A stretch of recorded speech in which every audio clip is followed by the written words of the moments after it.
They give up Rosario. They give up a couple of minor leaguers. But Francisco Lindor is now a New York Met. Good afternoon, Evan. How are you today, kid? How am I today? What a question, Craig. How am I today? I feel okay. I feel excited. I feel like today is truly the beginning of the Stevie Cohen ownership. Sure. Because for months and months, we've checked his Twitter.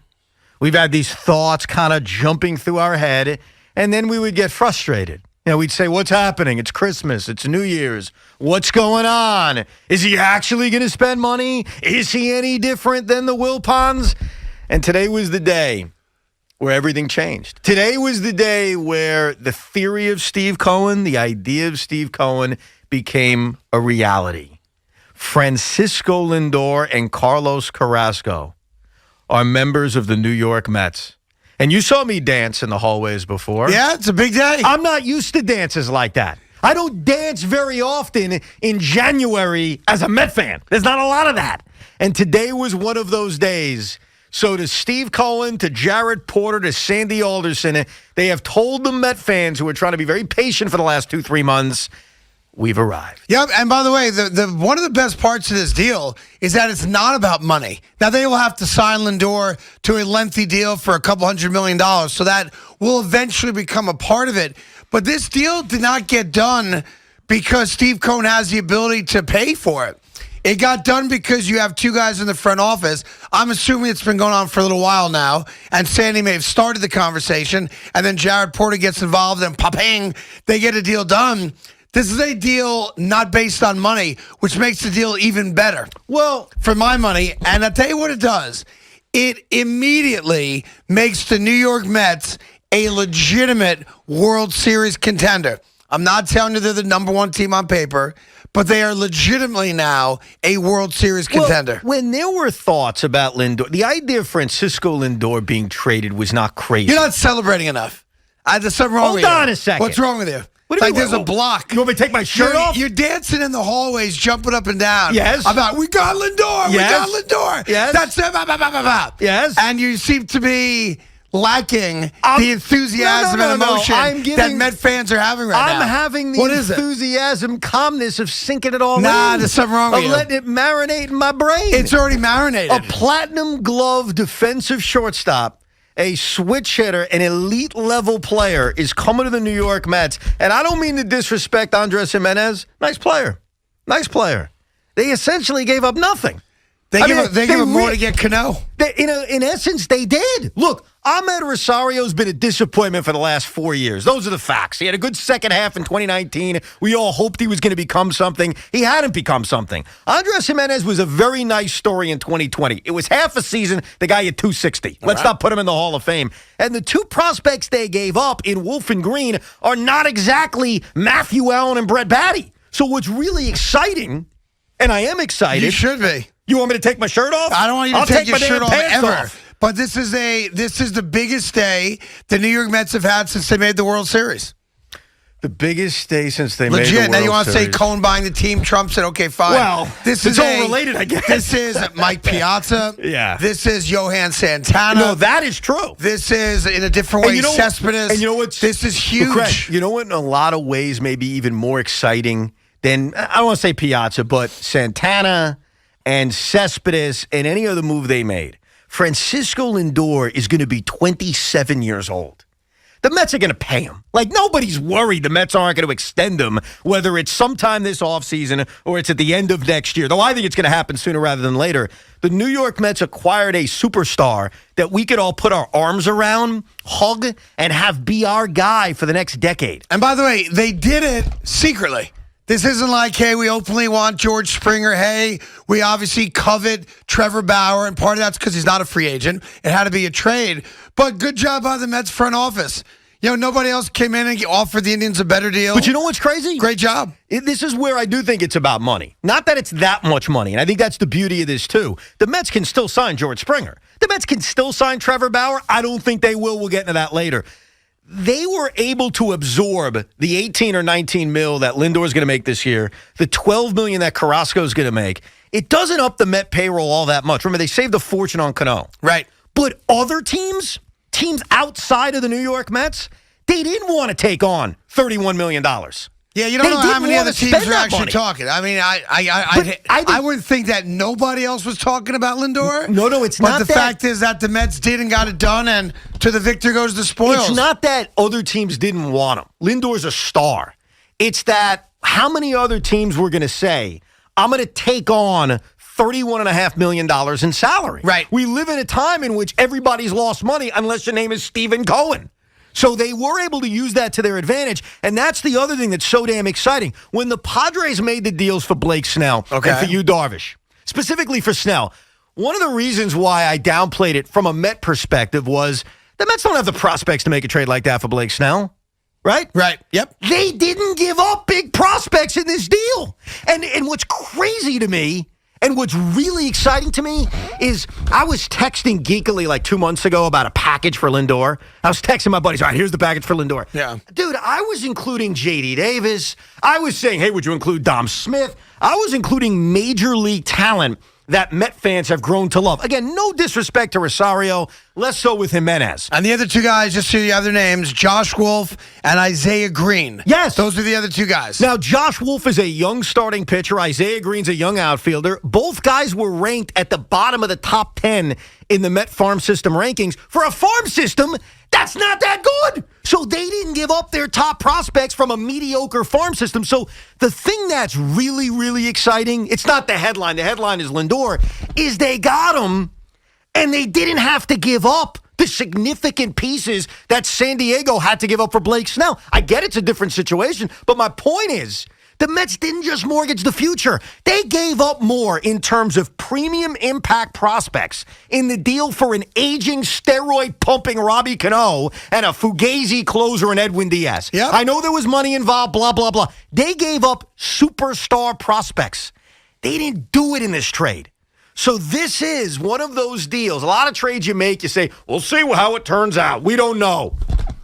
It is very unlikely. I'm going to knock on wood when I say this.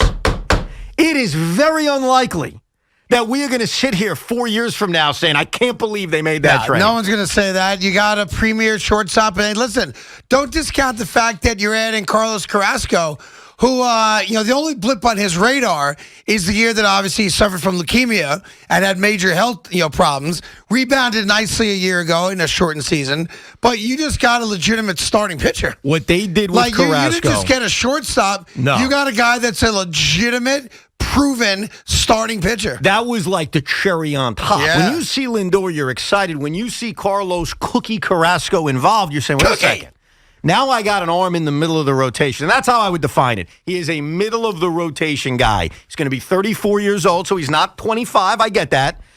You mentioned it. Last year he was great in 2020. This guy battled leukemia. He beat it, and he came back and pitched in the major leagues. For that itself, the man's a hero. He had Tommy John surgery many years ago. But I look at him as a 3 in my rotation. So the Mets now have built a rotation that has the best pitcher in baseball, period, stop. And then a lot of 2, 3, 4s in the middle of Stroman, Carrasco, Syndergaard coming back from an injury. A David Peterson, who I'm excited about. We'll see what he is. Steven Matz is like pushed to the side. And maybe Seth Lugo. Now, if it was me, because I know this is what Met fans are thinking. I'm you. We know what we each other are thinking.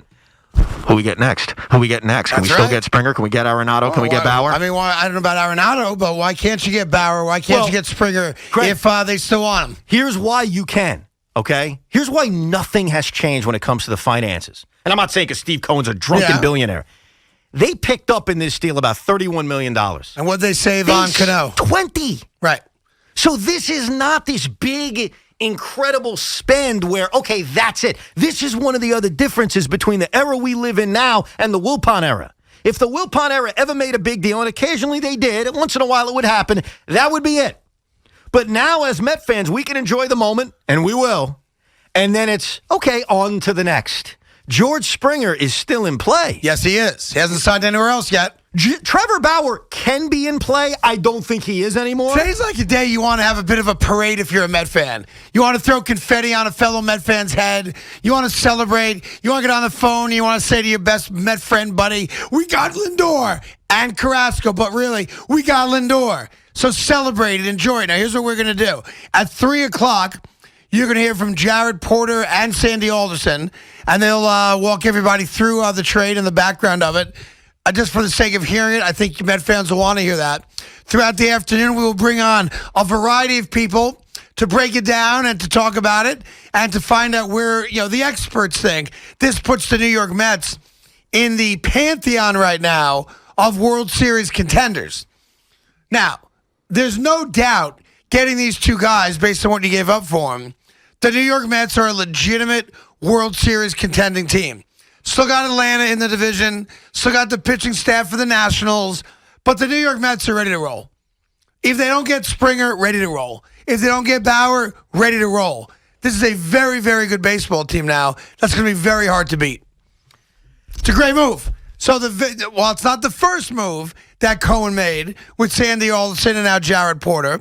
Got a couple of Trevors in there already. You got your starting catcher. And you've often talked, and Sandy has talked to us, about how one of the biggest needs for this team was defensively up the middle. Oh, and what does this do? You got a catcher and you got a shortstop. And think about this. You didn't only get a shortstop. As you said, a platinum glove. See, we could argue who's the best shortstop in baseball. And by the way, if you're a Met fan, you're part of that argument now because Lindor's in the conversation. He's one of the best shortstops, if not the best shortstop in baseball.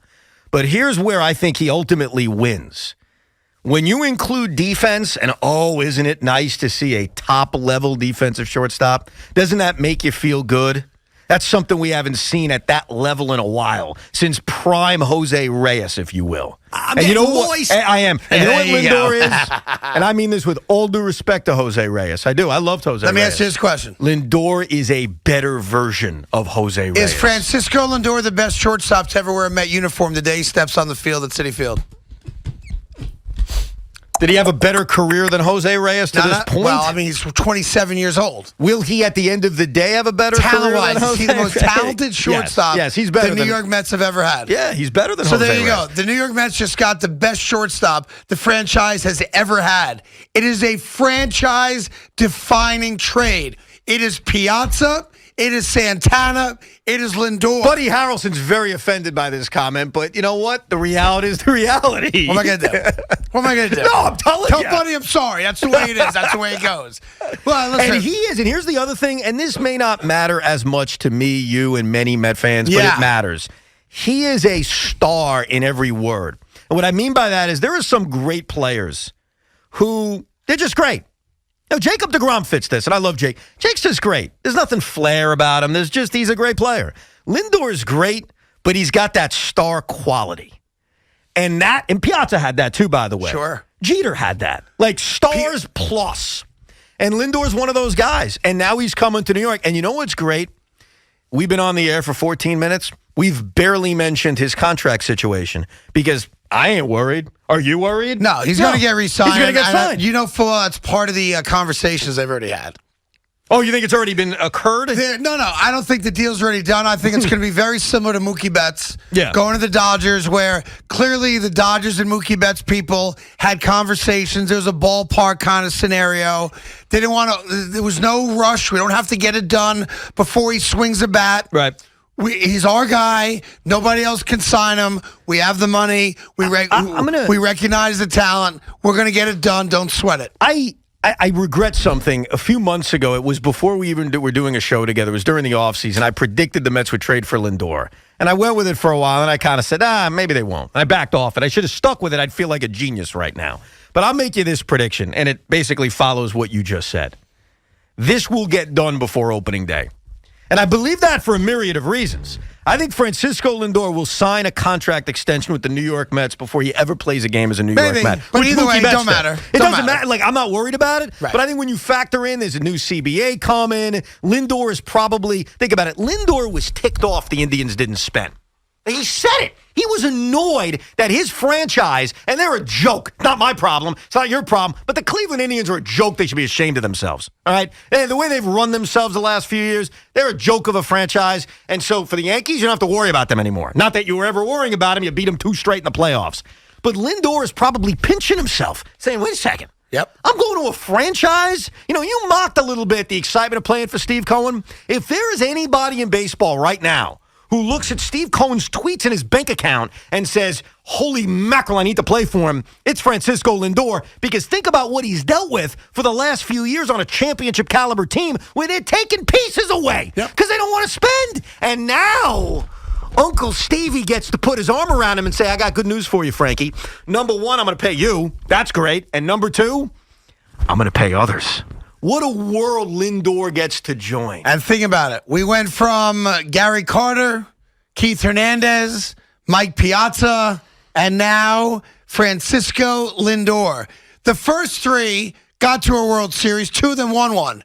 Will Francisco Lindor be the piece that brings the New York Mets back not just to the postseason, but to the World Series and a Canyon of Heroes parade? It is back on the table, bitches. 877-337-6666. And I'll tell you something right now.